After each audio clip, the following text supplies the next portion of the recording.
This is our Forex blog for April 23, 2013, and these are our currency indexes, which basically show you graphically how the dollar is doing, the yen, the euro, the pound.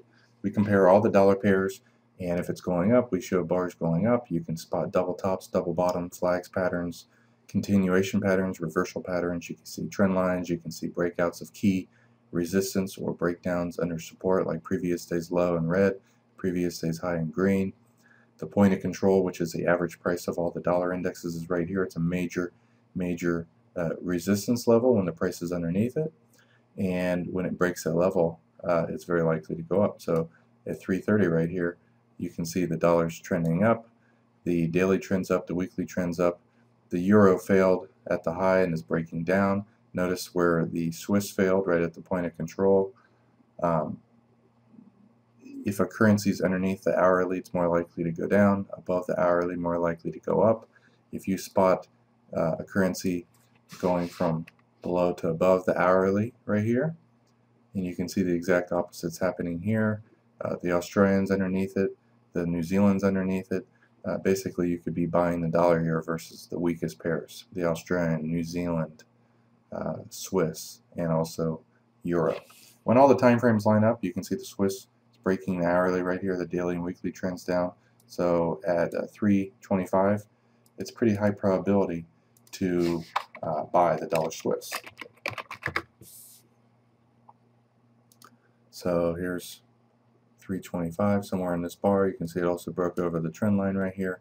You're in that trade, and usually at our upper containment bands, and when the perfect oscillator hits 80, you really want to kind of tighten your stop. So I would have probably exited half the trade here and the other half here, wait for a little bit of a pullback, at least somewhere close to the white upper containment bands.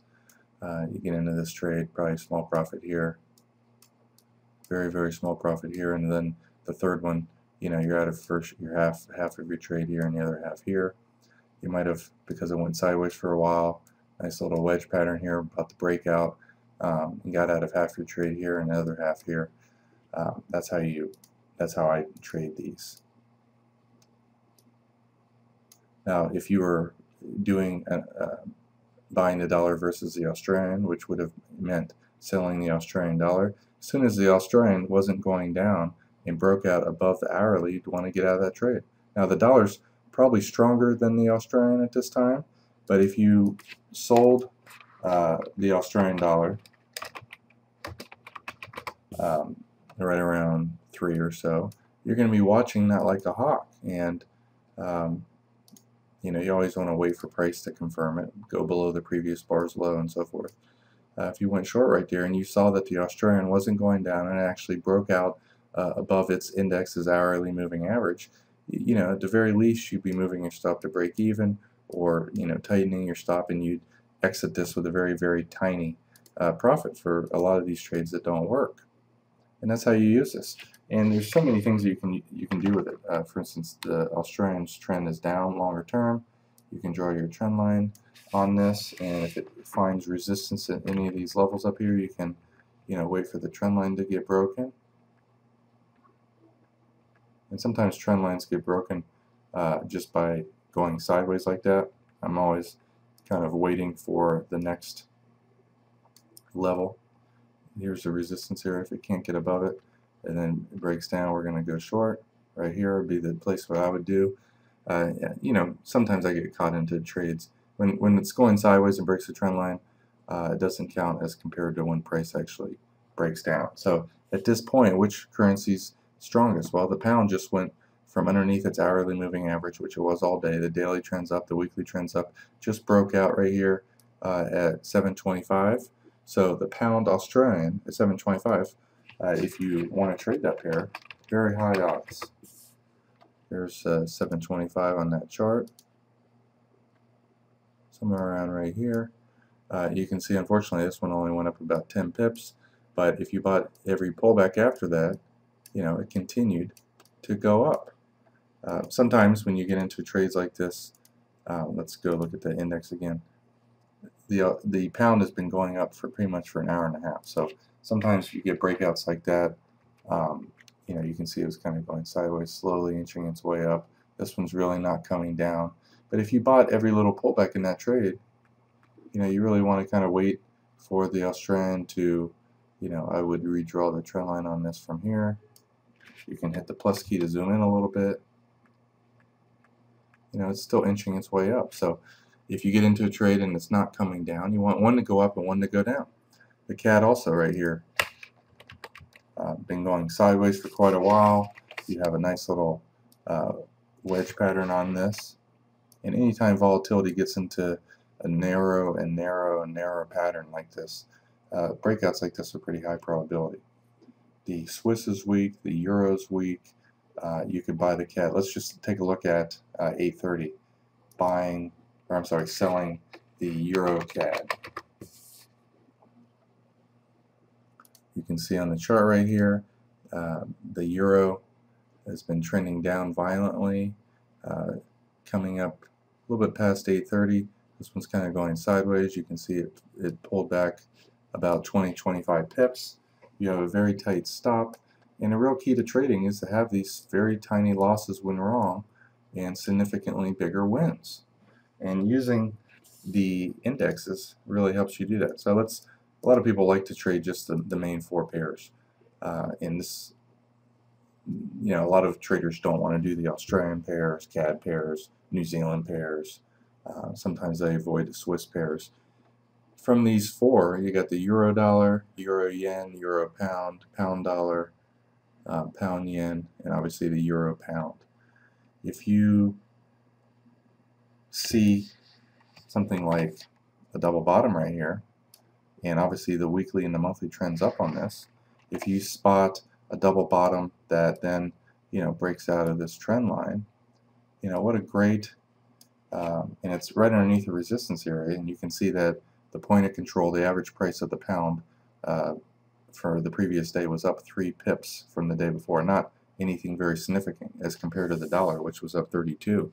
The euro also went up more yesterday as a group of currencies than the pound did. But it is a resistance area, so when it breaks out through there, everyone was short, and most pound pairs is now losing money. They're going to be likely to cover some of their positions. Which currency is going down at that time? It looks like the euro is. The dollar looks like it might have support. The yen's trending up. So let's take a look at 640 selling the euro pound. And you can use any time frame chart, tick charts, range charts. I just have a regular chart up here because it's easier just to show a 5-minute range chart. So somewhere around 640, you have a nice little wedge pattern on this chart.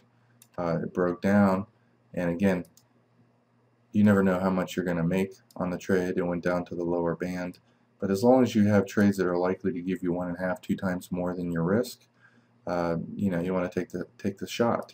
And you also have your fib target from the previous move, and usually the market will work its way down there. It doesn't always fall immediately to that level.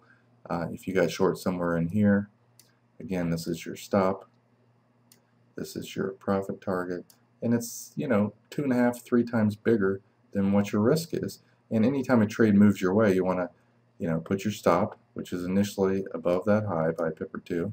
You want to yank it down to break even. Anytime it goes your way, then kind of comes back down. I tend to move my stop down if I'm using a minute-based chart right above each bar's high. And when it hits the fib target, and it's underneath our 2.0 band, and it also is at an extreme, notice the perfect oscillator minus 80. Usually when those levels get hit, the market either goes sideways or reverses. You can see it pretty much went sideways there. This one right here did go up a little bit more than reversed. At an extreme here, it reversed. Right here, reversed.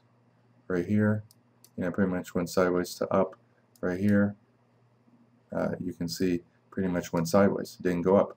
So the perfect oscillator is a great tool to be used by itself, and especially in conjunction with the Fibonacci profit target. This trade was right at the Fibonacci profit target. It was at an extreme, likely reversal area, and our containment bands, which is a completely different algorithm, is also at an extreme reversing point. Notice the upper white level here. If you look at any chart the 2.0 white band tends to cause prices to reverse. Sometimes it goes a little bit beyond it, as you can see, but usually they don't continue past those levels, as you can see on this chart here.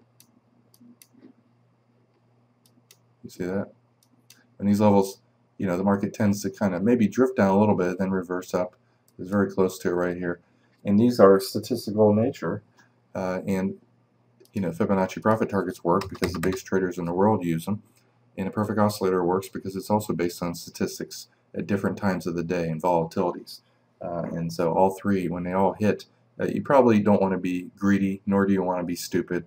Exit your trade, and in this case, catch 15 or 18 pips while risking 7 or 8. It's a good profit based on a very tiny risk.